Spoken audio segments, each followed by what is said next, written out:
మామా Bruce Friday enjoy party. మీ అంతా మందు పార్టీ అయితే మేము సాఫ్ట్ డ్రింక్ పార్టీ మాకు. సో ఎందుకో తెలియదు మరి, ఆల్మోస్ట్ 5 months 6 months అయింది రెగ్యులర్గా స్ప్రైట్ తాగేవాడిని. అంటే వితౌట్ నా ప్రమేయం లేకుండా తాగడం వదిలేసా.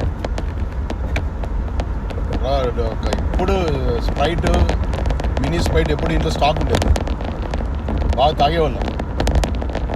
సో మెంటల్గా నేను ఏం చేశానంటే తాక్కుంటే ఎందుకు తాగాలి, తాగకుండా ఉందాం 2 అని ఛాలెంజ్ టెస్ట్ ఏదో ఒకటి తీసుకున్నా. తాగలే. ఈరోజు ఆఫ్టర్ లాంగ్ టైం సరే ఏముందా, ఇప్పుడో ఒకసారి కదా, 6 నెలలకు ఒకసారి, ఏం తప్పేం కాదు. మరి పీపాల్ తాగలేదు కొంచెం అని సాఫ్ట్ డ్రింక్ తాగా అంతే. అప్పుడు